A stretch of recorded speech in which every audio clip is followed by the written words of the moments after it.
Selamat pagi, selamat siang, selamat sore, dan selamat malam kepada seluruh mahasiswa peserta sertifikasi Qualified Internal Auditor tingkat dasar. Pada kesempatan ini saya akan mendiskusikan terkait dengan soal-soal pada modul pengendalian internal dan manajemen risiko. Jadi ini adalah bagian pertama, kita akan bahas 50 soal. Nanti pada bagian kedua terkait dengan pengendalian internal dan manajemen risiko, itu juga akan dibahas 50 soal lagi. Ya. Baik, saya akan tunjukkan beberapa soal yang nanti kita akan bahas.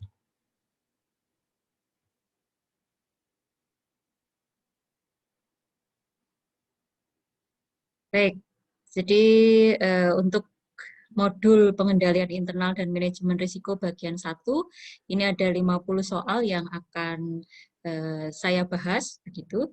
Jadi soal yang pertama yaitu peran audit internal di dalam implementasi enterprise risk management antara lain. Jadi peran audit internal, ya. Jadi ada perhatikan di sini adalah peran audit internal.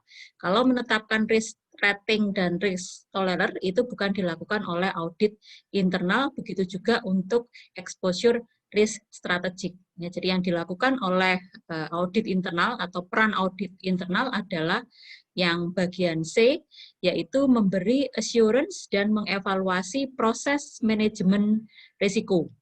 Ya.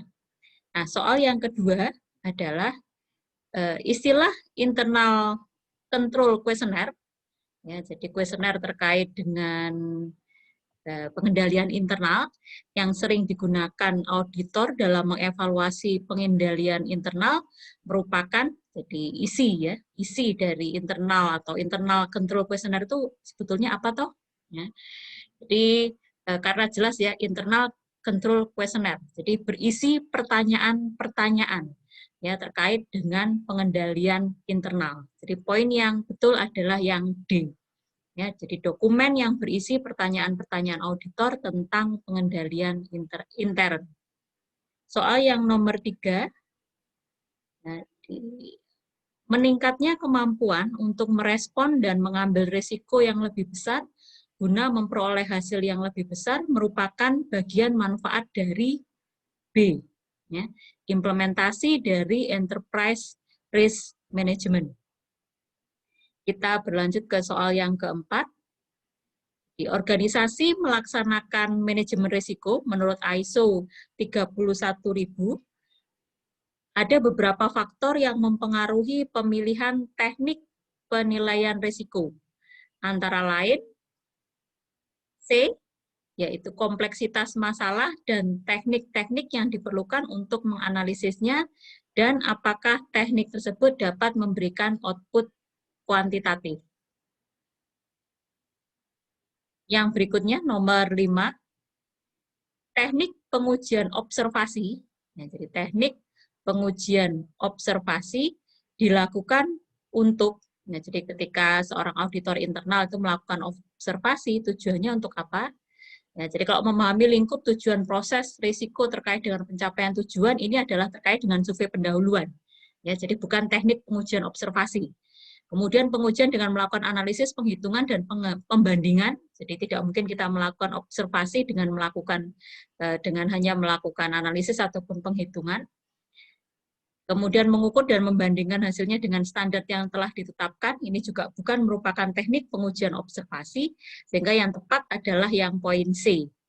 Ya, jadi menguji kesesuaian alur proses dengan prosedur standar yang ditetapkan, serta pelaksanaan aktivitas pengendaliannya. Ya, jadi itu adalah merupakan teknik pengujian observasi. Soal yang berikutnya adalah soal nomor 6. Jadi tanggung jawab auditor internal dalam pengendalian internal adalah memberikan pendapat tentang efektivitas pengendalian intern organisasi, ini juga kurang tepat. Mengarahkan manajemen, itu juga tidak tepat karena auditor internal tidak bisa mengarahkan atau tidak bisa memerintah manajemen. C, memastikan penerapan pengendalian pada area-area berisiko tinggi, ini yang tepat. Ya. Kemudian D, melaksanakan komunikasi yang baik dengan pihak internal maupun eksternal organisasi, ini juga kurang tepat. Jadi yang tepat adalah yang C. Jadi tanggung jawab auditor internal dalam sistem pengendalian intern adalah memastikan penerapan pengendalian pada area-area berisiko tinggi. Yang nomor 7, di teknik penilaian risiko menurut ISO 31000, di mana penilaian risiko diselenggarakan dengan melakukan wawancara yang pesertanya merupakan ahli di masing-masing area pekerjaannya, disebut dengan teknik Delphi teknik. Ya, Delphi teknik. Nomor 8, tujuan evaluasi terhadap sistem pengendalian intern adalah tujuan dilakukan evaluasi. Memastikan pengendalian internal telah dilaksanakan, betul. Meningkatkan efektivitas dan efisiensi pengendalian internal, betul. Mendorong terjadinya perbaikan lingkungan pengendalian. Jadi kalau secara berkesinambungan. Jadi mendorong terjadinya perbaikan itu adalah merupakan evaluasi terhadap sistem pengendalian intern. Ya, jadi jawaban yang betul adalah A dan B. Nomor 9, penilaian risiko menurut ISO 31000 yang dilakukan dengan melakukan analisa berdasarkan biaya mitigasi risiko dibandingkan dengan benefit. Bila biayanya melebihi benefitnya, maka langkah mitigasi tersebut tidak dilakukan. Ya, jadi kalau biayanya lebih besar dari benefitnya, itu langkah mitigasi tidak perlu dilakukan. Dan perusahaan memberikan toleransi terhadap risiko tersebut. Teknik ini disebut dengan cost and benefit analysis. Ya, jadi karena dilihat biaya dan benefit, ya, cost and benefit. Jadi teknik ini yang disebut sebagai cost and benefit analysis. Nomor 9, penelaahan dan pengujian yang dilaksanakan atas bukti-bukti tertulis merupakan teknik pengujian review dokumen. Pengujian atas bukti. Jadi kalau observasi bukan, wawancara bukan, analisis bukan. Jadi yang betul adalah review dokumen. Nomor 11, metode pengujian yang terstruktur dan sistematik dari sebuah perencanaan atau produk, proses dan prosedur dan sistem yang ada, teknik ini disebut sebagai HAZOP. Ya, jadi HAZOP itu adalah Hazard Operability Study. Kemudian yang 12, menyusun dan melaksanakan pengendalian yang lebih spesifik untuk divisi-divisi untuk unit-unit operasi merupakan tanggung jawab dari manajer menengah. Ya, jadi kalau level manajer itu ada manajer puncak, itu dia lebih kepada strategi. Kemudian manajer menengah itu pengendalian yang lebih spesifik untuk divisi dan unit. Sedangkan pengendalian operasi itu kepada teknik-teknik sudah pelaksanaan teknik kegiatan operasional dari satu divisi ataupun unit. Ya. Nomor 13, di dalam proses manajemen risiko menurut ISO 31000 terdapat proses risk assessment. Proses tersebut terletak di antara proses B, nah, proses risk analysis dan risk evaluation. Jadi risk analysis dulu, risk assessment, baru setelah itu adalah risk evaluation. Kemudian nomor 14, kerangka kerja manajemen risiko menurut ISO 31000 terdiri dari C, mandat dan komitmen, desain kerangka kerja manajemen risiko, implementasi manajemen risiko, monitoring dan review kerangka kerja, perbaikan kerangka kerja secara berkelanjutan. Yang berikutnya, nomor 15, tanggung jawab dalam memonitor dan mengevaluasi efektivitas sistem pengendalian internal adalah pada auditor internal. Ya, ini jelas sekali. Jadi tanggung jawab dalam memonitor dan mengevaluasi efektivitas sistem pengendalian intern adalah auditor internal. Nomor 16, tanggung jawab manajer puncak atas sistem pengendalian intern adalah, jadi manajer puncak ya, tanggung jawab manajer puncak. Kalau desain dan implementasi ini auditor internal, memberikan panduan ini juga auditor internal, menyusun dan melaksanakan pengendalian yang lebih spesifik untuk operasi ini juga auditor internal dan seluruh anggota organisasi, sehingga yang tepat adalah yang A, yang menangani resiko-resiko tingkat entitas. Ya, itu adalah tanggung jawab dari manajer puncak. Kita lanjutkan ke nomor berikutnya, yaitu nomor 17. 11 prinsip yang mendasari implementasi manajemen risiko menurut ISO 31000 antara lain, bagian internal dari proses organisasi, bagian dari pengambilan keputusan, secara eksplisit membahas ketidakpastian, sistematik, terstruktur, dan tepat waktu. Jadi jawabannya adalah D, semua benar. Ya, jadi ini 11 prinsip yang mendasari implementasi manajemen risiko adalah keseluruhan ini. Berikutnya adalah 3 klausula utama di dalam implementasi manajemen risiko berdasarkan ISO 31000 terdiri dari C, principle, framework, dan proses. Nomor 19, penanggung jawab utama pengendalian intern dalam perusahaan dipegang oleh A, manajemen, penanggung jawab utama pengendalian intern dalam perusahaan itu adalah manajemen. Kemudian soal nomor 20, di dalam mengimplementasikan manajemen risiko dengan menerapkan ERM atau Integrated Framework COSO 2, pertimbangan yang diambil antara lain poin yang D, mengurangi keragaman kinerja yang tidak dapat diterima dan mengintegrasikan bermacam-macam pandangan manajemen risiko. Soal nomor 21, salah satu aspek perusahaan dalam pengendalian intern menurut Turnbull Report adalah C, membantu memastikan kualitas pelaporan intern dan ekstern. Soal nomor 22, ya.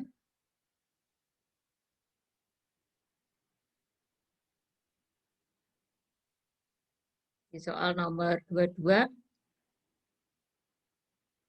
sebelum diterbitkannya model Enterprise Risk Management ERM dalam Integrated Framework, komponen risk management di dalam COSO 1 terdiri atas 5 komponen. Ya, jadi kalau COSO, ya COSO sendiri itu ada 5. Yang meliputi lingkungan pengendalian, penilaian risiko, kegiatan pengendalian, informasi dan komunikasi, dan kegiatan pemantauan. Tetapi kalau COSO yang berbasis ERM atau Enterprise Risk Management itu terdiri dari 8 komponen, ya, jadi lingkungan internal, penetapan sasaran, identifikasi kejadian, penilaian risiko, perlakuan risiko, aktivitas pengendalian, informasi dan komunikasi, dan pemantauan. Ya. Jadi kalau yang COSO saja itu ada 5, tapi COSO yang terintegrate, COSO yang dalam Integrated Framework ERM itu ada 8. Kita lanjutkan nomor berikutnya, yaitu nomor 23. Ya, jadi muncul lagi soal terkait dengan Turnbull Report. Definisi sistem pengendalian intern menurut Turnbull Report adalah A, keseluruhan kebijakan, proses, tugas, perilaku, dan aspek lain perusahaan. Kemudian nomor 24, ya, komponen dari ERM, komponen dari ERM,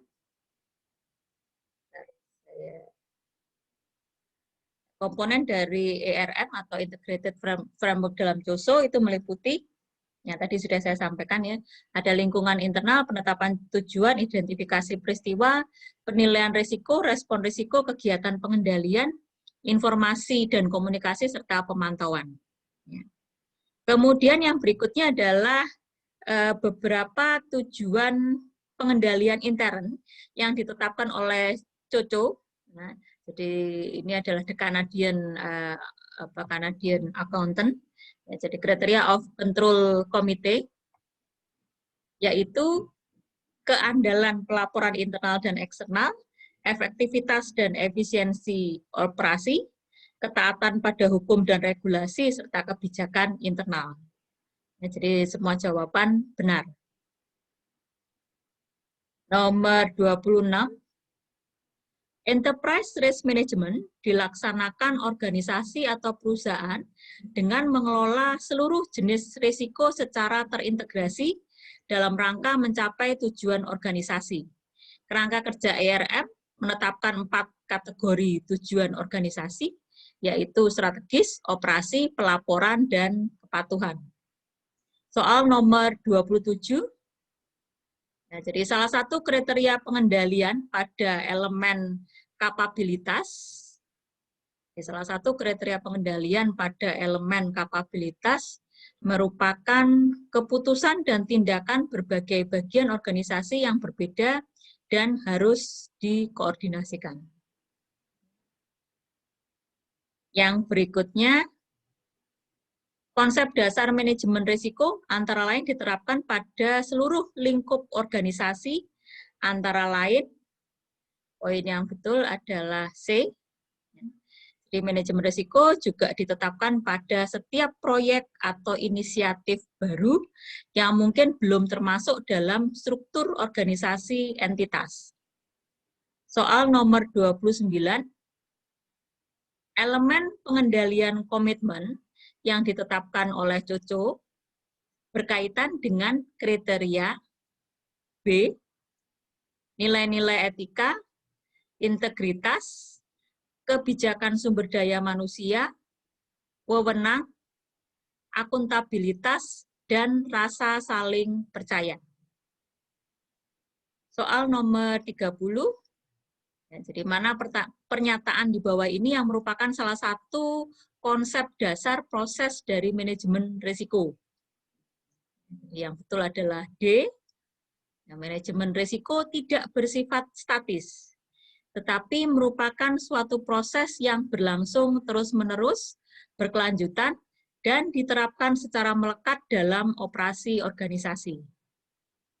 Poin yang nomor 31, ya, jadi salah satu prinsip dasar yang berkaitan dengan komponen pengendalian penilaian risiko adalah C, ya, jadi menetapkan secara spesifik tujuan-tujuan yang relevan.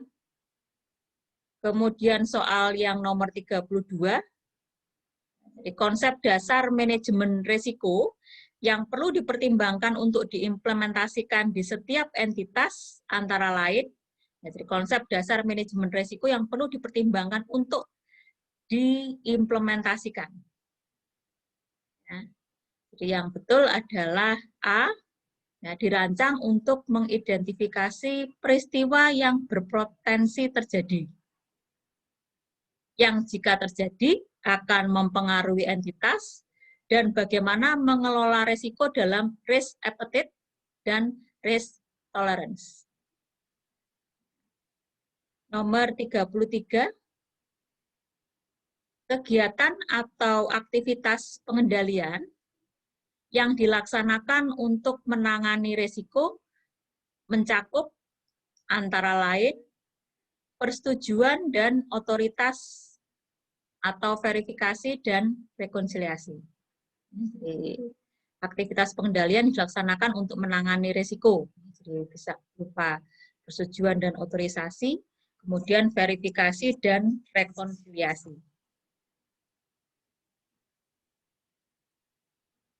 Yang berikutnya, nomor 34, kapabilitas manajemen risiko yang baik, terintegrasi dan dilaksanakan secara konsisten di seluruh entitas dapat membantu setiap entitas di dalam bisa mencapai target kinerja yang telah ditetapkan, bisa mencegah hilangnya sumber daya dan reputasi organisasi atau perusahaan, serta menyusun pelaporan yang akurat dan handal. Jadi karena jawaban A, B, dan C betul, sehingga Anda pilih yang poin D. Ya, semua jawaban benar. Nomor 35, pelaksanaan tata kelola atau manajemen risiko di setiap organisasi atau perusahaan juga memiliki manfaat lain, ya, yaitu yang betul adalah A, meningkatkan efektivitas pemanfaatan modal. Ya, jadi kalau mentransfer risiko regulasi internasional itu adalah di luar kontrol dari organisasi, mereduksi residual risk atau risiko kegagalan merespon hutang luar negeri, ini juga tidak kurang tepat, ya, karena ini Anda kaitkan dengan tata kelola tadi ya, mengabaikan risiko penurunan image produk kompetitor, ini juga kurang tepat. Nomor 36, berikut ini adalah contoh pengendalian tingkat transaksi yang didesain untuk memitigasi risiko di tiap tingkat organisasi kecuali D, pengawasan. Ya, jadi pengendalian tingkat transaksi yang didesain untuk mitigasi risiko itu adalah otorisasi, dokumentasi, dan pemisahan fungsi.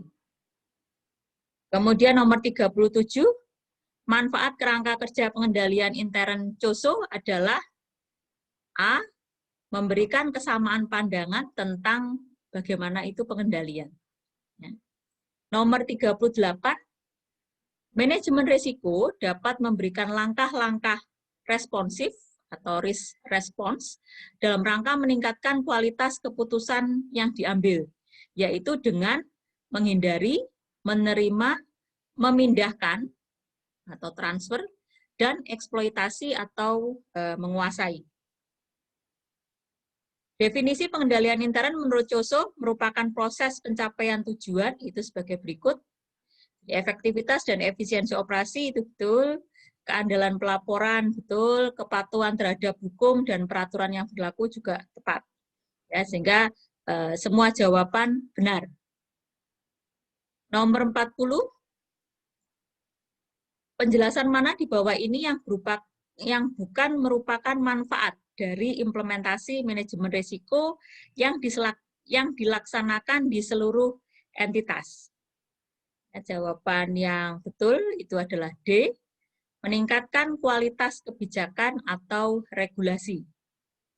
Nomor 41, keterbatasan yang dimiliki pengendalian intern dalam memberikan kepastian yang memadai, kecuali B, penurunan level risiko. Nomor 42, berdasarkan sifatnya, pengendalian dapat dikelompokkan menjadi pengendalian sebagai berikut. Yang betul adalah D, preventif, detektif, direktif, dan korektif. Nomor 43, selera risiko atau risk appetite harus direview secara berkala untuk disesuaikan dengan perubahan tingkat risiko bisnis yang dipengaruhi oleh kecuali. Ya, jadi kecuali. Jadi kalau perubahan lingkungan pengendalian itu betul perubahan kebijakan luar negeri suatu negara. Nah, ini yang enggak tepat. Ya. Kemudian perubahan kapasitas organisasi karena pertumbuhan internal itu bisa. Perubahan kapasitas organisasi karena faktor eksternal, bisnis, ekonomi, dan konsumen itu bisa. Sehingga jawaban yang betul, nomor 43 adalah B, ya, karena kecuali. Ya. Nomor 44, perlakuan terhadap suatu risiko dapat berupa salah satu dari jawaban berikut ini kecuali C, meniadakan risiko. Jadi risiko itu tidak bisa dihilangkan. Ya, risiko tidak bisa dihilangkan, tetapi risiko itu bisa dihindari, risiko bisa dikurangi, atau ya sudah kita menerima risiko. Ya. Jadi nomor 44 jawaban yang betul adalah C, meniadakan risiko. Ya.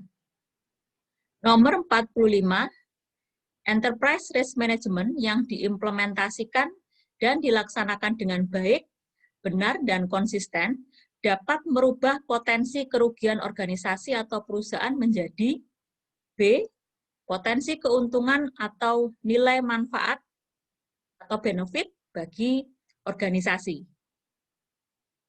soal nomor 46. Di dalam suatu organisasi atau perusahaan, manajemen risiko merupakan salah satu fungsi yang sangat penting. Hal ini dikarenakan karena